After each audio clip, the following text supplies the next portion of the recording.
Olá, chegamos ao nosso oitavo encontro aqui no Manda Resumos. Hoje a gente vai fundo num território bem importante do direito tributário, sabe? Principalmente para quem está focado nos concursos.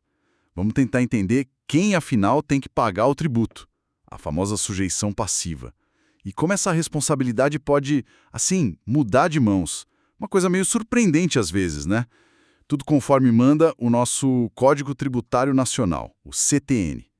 Vamos investigar essas transferências de obrigação. Algumas são bem lógicas, outras nem tanto à primeira vista. Preparados aí para a gente desenrolar isso? Com certeza. E o nosso roteiro, então, para essa exploração vai ser o seguinte: a gente começa pelos elementos que definem quem é o devedor original, ou seja, os atributos da sujeição passiva. Vamos ver o que significa ter vários devedores para a mesma dívida, que é a solidariedade. Quem pode ser devedor, né, a capacidade. E qual o lugar certo para cobrar, o domicílio tributário. Depois a gente entra na parte que, digamos, a trama complica um pouco, a responsabilidade tributária. Vamos ver como a lei pode escolher um pagador diferente logo de cara, que é a substituição, ou como a obrigação pode ser passada para frente depois que ela já nasceu, a transferência. Isso atinge sucessores, terceiros e até quem comete infrações.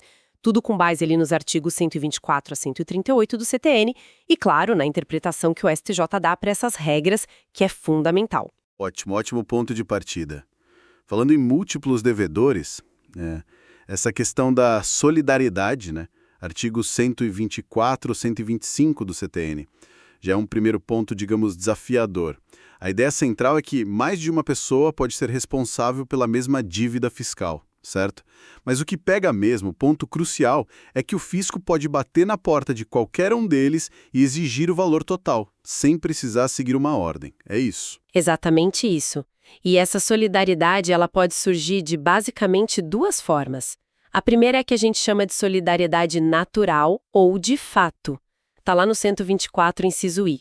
Ela acontece quando tem um interesse comum das pessoas naquela situação que gerou o tributo, sabe? O exemplo clássico, para ficar fácil de ver, é o dos donos de um mesmo imóvel, os coproprietários. Todos têm interesse ali naquele bem, então, para o IPTU, por exemplo, respondem juntos, solidariamente. Ah, entendi. Faz sentido. Tipo, são todos sócios naquele bem. E sobre grupos econômicos? É uma dúvida comum. Só porque as empresas são do mesmo grupo, no papel, já são solidárias automaticamente? Ótima pergunta. O STJ já deixou bem claro que não, viu? Não basta a mera existência do grupo econômico. Para ter essa solidariedade natural, precisa ficar demonstrado que as empresas do grupo agiram juntas na prática do fato gerador específico. Não é automático, depende da participação real na situação que gerou o tributo. Aí a segunda forma é a solidariedade legal ou de direito no inciso 2 do 124. Aqui não tem essa discussão de interesse comum.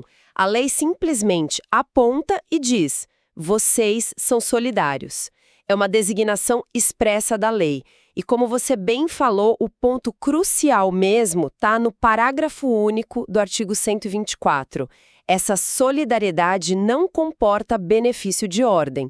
O fisco tem total liberdade para escolher de quem ele vai cobrar primeiro, ou pode cobrar de todos ao mesmo tempo. Geralmente, claro, vai mirar em quem parece ter mais dinheiro ou em quem é mais fácil de achar, né? Entendido. E quais são os efeitos práticos disso? Lá no artigo 125, se um paga, por exemplo, resolve para todo mundo, a dívida morre? Sim, o pagamento feito por um dos devedores solidários aproveita os demais. Quitada a dívida, está resolvido para todos. Agora, com isenção ou remissão, que é o perdão da dívida, aí depende um pouco. Se for um benefício geral, objetivo, ligado ao tributo em si, aí sim todo mundo se livra. Mas se for um benefício pessoal, subjetivo, dado a um dos devedores por alguma característica particular dele, os outros continuam devendo a parte deles, claro, descontando o que foi perdoado para aquele um. E tem um detalhe importante sobre prazo, prescrição. Qualquer ato que interrompa a prescrição, seja do fisco contra um devedor ou de um devedor buscando um direito como um recurso, isso afeta todos os outros solidários também. Certo.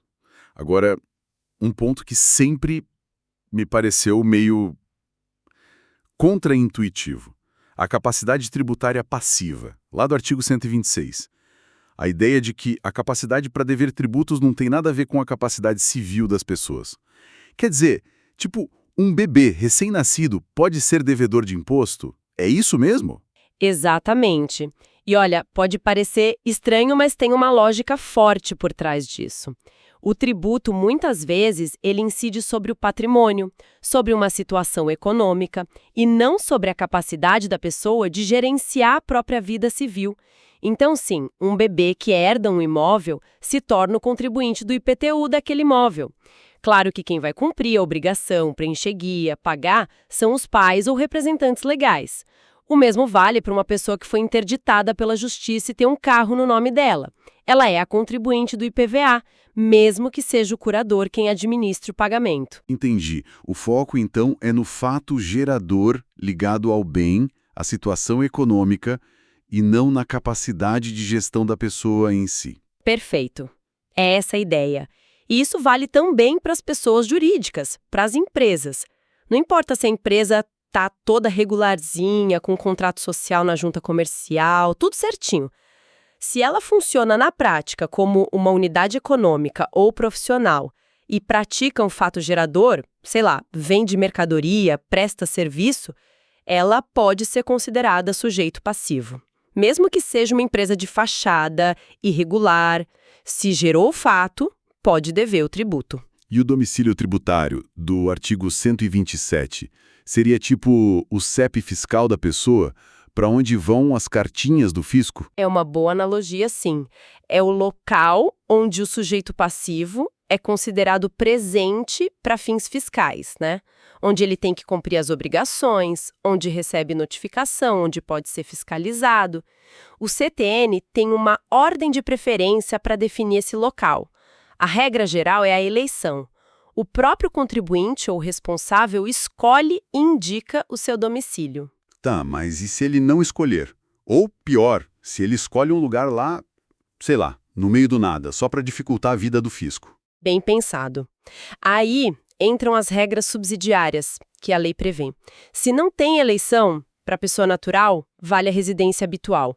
Se não tiver ou for desconhecida, o centro habitual das atividades, onde a pessoa trabalha, por exemplo. Para a pessoa jurídica de direito privado, é a sede. Ou, se o problema tributário for ligado a uma filial específica, o endereço dessa filial. Para entes públicos, tipo municípios, estados, aí vale qualquer repartição deles no território do ente que está cobrando. E ainda tem uma regra residual, lá no parágrafo 1º do 127. Se nada disso funcionar, o domicílio vai ser o lugar onde estão os bens ou onde ocorreram os fatos que geraram a obrigação. E essa possibilidade de recusa que você mencionou antes, o fisco pode simplesmente falar, esse endereço aí não, meu caro. Pode sim, o parágrafo 2º do artigo 127 dá essa permissão. Se a autoridade fiscal achar que o domicílio escolhido pelo contribuinte dificulta ou até impossibilita a arrecadação ou a fiscalização, ela pode recusar. Aí ela aplica as regras subsidiárias que a gente falou. Isso funciona meio como um mecanismo para evitar malandragem, né? Evitar que alguém escolha um endereço fantasma só para fugir do controle. Mostra que o interesse público de arrecadar, de fiscalizar, pode passar por cima da liberdade de escolha do contribuinte quando essa escolha parece ser para atrapalhar. Muito claro, muito claro. Antes da gente virar a página e entrar na responsabilidade tributária, que é outro capítulo denso, só uma pausa rápida. A gente está no nosso 8º encontro do Manda Resumos, e a ideia aqui é construir esse conhecimento junto com quem está aí na batalha dos concursos, né? Então, queremos ouvir o pessoal que está estudando. Quais desses pontos de sujeição passiva ainda geram mais dúvida? Tem alguma súmula específica, algum detalhe do CTN que está tirando o sono? Ou, quem sabe, outros temas do direito tributário que vocês gostariam que a gente explorasse mais a fundo nos próximos encontros? Deixem seus comentários, mandem perguntas, a interação é muito bem-vinda. Nosso objetivo aqui é realmente ser um parceiro nessa jornada de preparação. Bom, voltando então à nossa análise, agora sim a gente entra na área onde a obrigação de pagar o tributo começa a dançar, a mudar de pessoa, a responsabilidade tributária. Esse fenômeno, previsto em lei, onde uma pessoa diferente daquela que praticou o fato gerador, que é o contribuinte, acaba tendo dever de pagar o tributo. É o que a gente chama de sujeição passiva indireta, e ela se divide em duas grandes categorias. A primeira é a responsabilidade por substituição. Substituição? Soa como se alguém entrasse em campo no lugar do jogador original, mas desde o apito inicial, é isso? É uma ótima analogia. Na substituição, a lei já define, lá na ocorrência do fato gerador, que quem vai pagar é um terceiro, o substituto, e não o contribuinte original, o substituído. O substituído fica desde o começo fora dessa relação direta com o fisco para aquele pagamento específico. O dever do substituto é considerado originário. O exemplo mais famoso, que todo mundo estuda, é a substituição tributária para a frente do ICMS, né? A indústria paga o ICMS que, teoricamente, seria devido pelo atacadista e pelo varejista lá na frente, nas vendas seguintes. A segunda categoria é a responsabilidade por transferência. Olha a diferença. Aqui, a obrigação nasce normalmente com o contribuinte lá no polo passivo, tudo certo. Só que aí acontece um evento posterior previsto na lei, tipo a venda de um imóvel, uma herança, uma fusão de empresas, e esse evento faz com que o dever de pagar seja transferido para um terceiro, que é o responsável. O dever do responsável, nesse caso, é derivado. Ele meio que herda uma dívida que já existia antes. Entendi.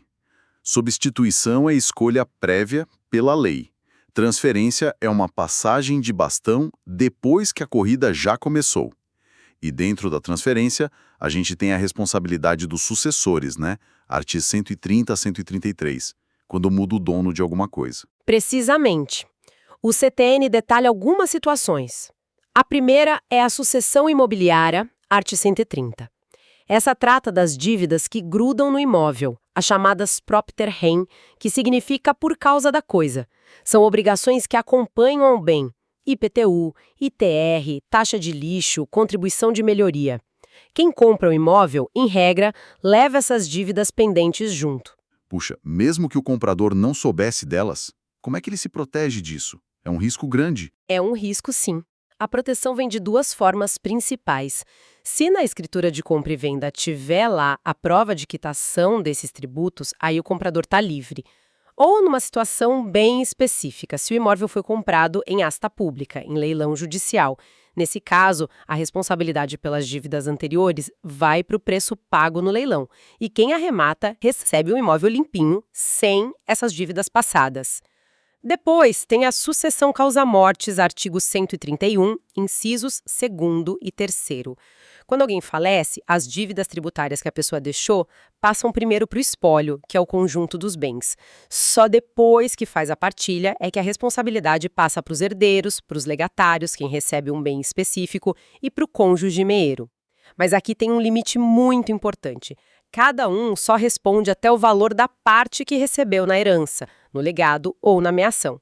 Ninguém vai pagar a dívida do falecido com o próprio bolso, só com o que recebeu dele. Seguindo, tem a sucessão empresarial. Lá no artigo 132, essa acontece quando tem reorganização de empresas, se uma empresa surge de uma fusão, transformação ou incorporação de outras, ela herda todas as dívidas tributárias das empresas anteriores, as sucedidas.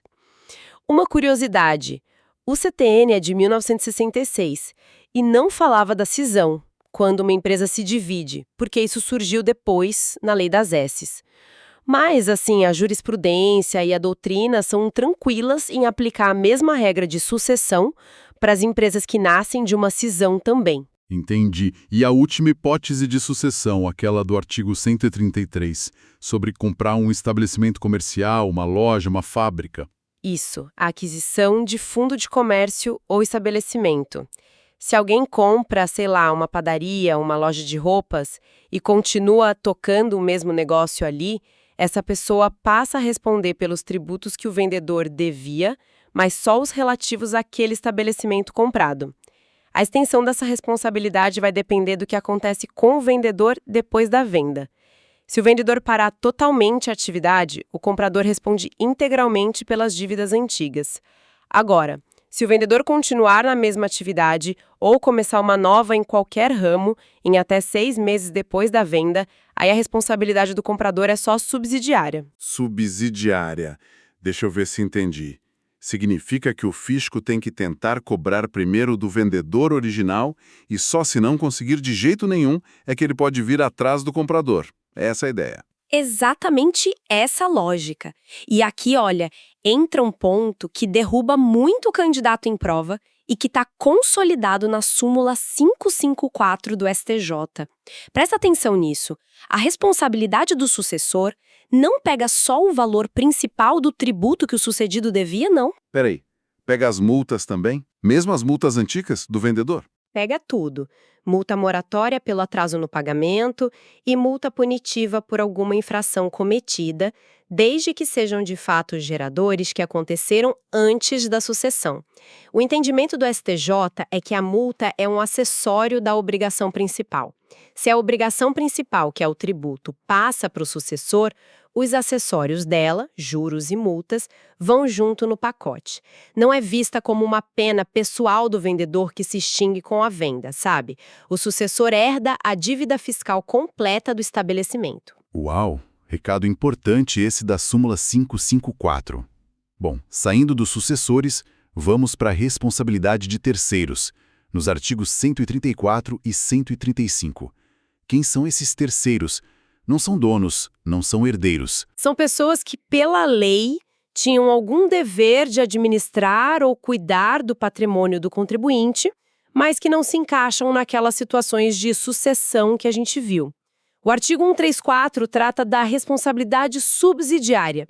Ele lista um monte de gente: pais pelos tributos dos filhos menores, tutores e curadores pelos seus representados, administradores de bens de terceiros, inventariantes pelas dívidas do espólio, síndicos na falência, tabeliães pelos atos deles, sócios no caso de liquidação de sociedade de pessoas. Ufa! Essas pessoas respondem solidariamente com o contribuinte, mas somente quando for impossível exigir o pagamento do próprio contribuinte principal. A palavra-chave aqui é impossibilidade, então. O fisco tem que provar que tentou cobrar do devedor original e não conseguiu de jeito nenhum para só depois poder ir atrás dessas pessoas do artigo 134. Exatamente. A responsabilidade deles é secundária, é condicionada ao fracasso na cobrança do devedor principal. Agora, o artigo 135. Esse sim, palco de muita briga judicial e exige uma atenção redobrada do pessoal. Ele trata da responsabilidade pessoal por infração à lei. É aqui que entram os diretores, os gerentes, os representantes das empresas, certo? A responsabilidade no CPF deles. Isso mesmo. O artigo diz que essas pessoas são pessoalmente responsáveis pelos créditos tributários que resultam de atos praticados com excesso de poderes ou com infração de lei, contrato social ou estatutos.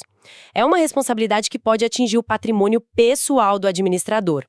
E o STJ teve que trabalhar bastante para definir exatamente quando isso acontece.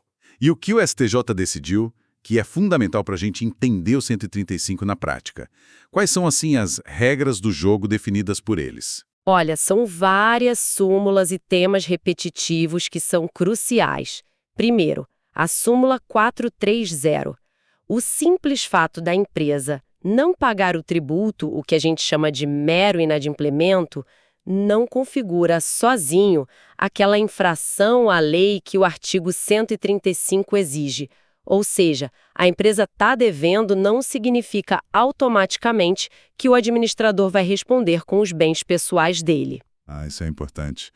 Protege o administrador de responder só porque a empresa teve uma dificuldade financeira momentânea, por exemplo, né? Correto. Dá uma segurança jurídica.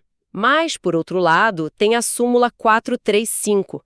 Se a empresa for dissolvida irregularmente, e a forma mais comum de presumir isso é quando ela some do endereço fiscal sem comunicar a baixa nos órgãos, tipo some no mundo aí. Aí sim, aí o STJ entende que houve uma infração à lei. E essa dissolução irregular permite sim redirecionar a execução fiscal lá para o sócio que era gerente na época dessa dissolução. Entendi.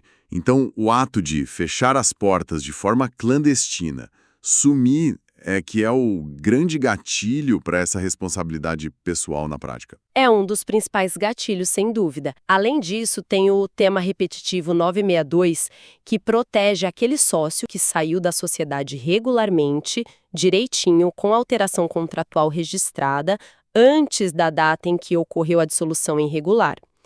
Mesmo que ele fosse o gerente na época em que a dívida foi gerada lá atrás, se ele saiu antes da bagunça da dissolução e não foi ele quem causou isso, ele não pode ser responsabilizado por essa dissolução. E na outra ponta tem o tema repetitivo 981, que diz o contrário.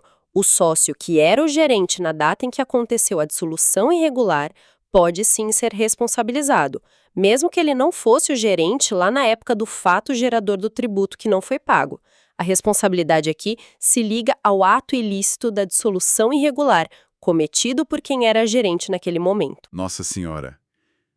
A linha do tempo e o momento exato de cada ato, quando surgiu a dívida, quem era gerente quando, quem saiu quando foi a dissolução, tudo isso é super determinante. Parece um quebra-cabeça complexo. É, complexo sim.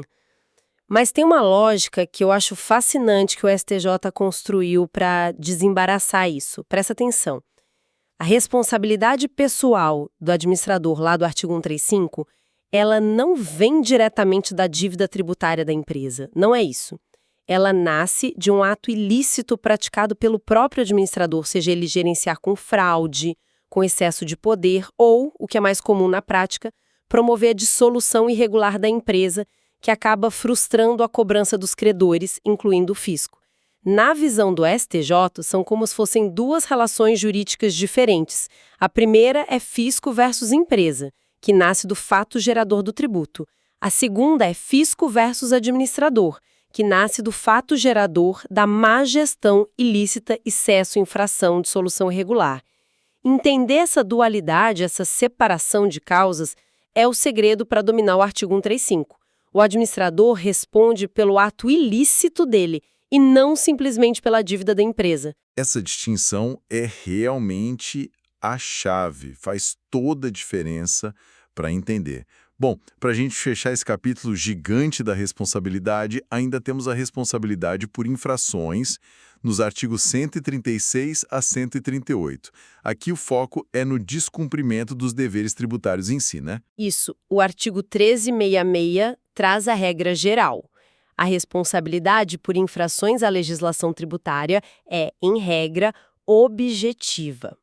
Ou seja, não precisa provar que houve intenção, dolo ou culpa de quem cometeu a infração, nem analisar os efeitos do ato. Basta a conduta ser diferente do que a norma manda para a multa ser devida. Claro, sempre tem a ressalva de que a lei pode dizer diferente, e a jurisprudência hoje aplica princípios como razoabilidade, proporcionalidade, especialmente no valor das multas. Mas a base é a objetividade. Já o artigo 13.7 aponta situações de responsabilidade pessoal do agente pela infração. Isso acontece em casos mais graves, quando a infração também é definida como crime ou contravenção, a não ser que tenha havido um conluio, uma combinação entre o agente e a empresa, ou quando a infração resulta de um ato com dolo específico, com fraude ou simulação. Nesses casos, a multa vai direto para o CPF de quem praticou o ato ilícito. E para fechar essa parte, o artigo 138 com a famosa denúncia espontânea. Um instituto muito importante na prática. Ele funciona como uma espécie de arrependimento eficaz fiscal. Ele exclui a responsabilidade pela infração, ou seja, afasta a multa. Tipo uma confissão premiada do contribuinte. E o que precisa para valer? Quais são os requisitos? Basicamente, o contribuinte tem que fazer duas coisas: confessar a infração e, se for o caso de tributo que não foi pago, pagar o valor principal mais os juros de mora. Mas o ponto crucial é o timing. Tudo isso tem que acontecer antes de começar qualquer procedimento administrativo ou medida de fiscalização sobre aquela infração específica. Se o fisco já bateu na porta, já iniciou uma fiscalização, aí já era, não cabe mais denúncia espontânea.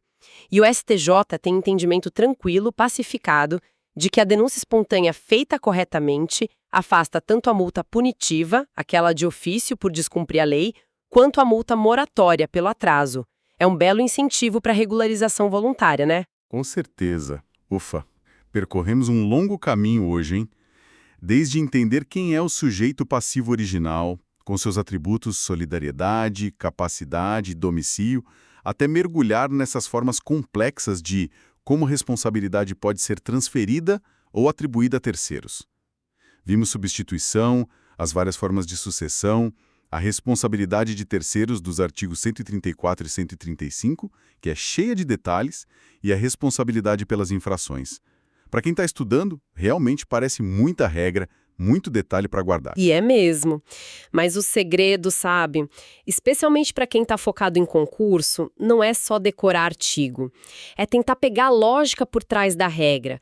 Por que a responsabilidade do 135 se liga ao ato ilícito do gestor e não ao simples débito? Porque a súmula 554 puxa as multas para a responsabilidade do sucessor tratando como acessório. Usar ferramentas, como você falou, tipo quadros comparativos, para diferenciar cada tipo de responsabilidade por transferência, o que dispara cada uma, se é integral, subsidiária, pessoal, isso ajuda muito a fixar. Dominar esses institutos, entendendo o porquê de cada regra, nossa, é um diferencial gigantesco na preparação. Com certeza absoluta. E para a gente fechar, fica aquela provocação para pensar um pouco mais além.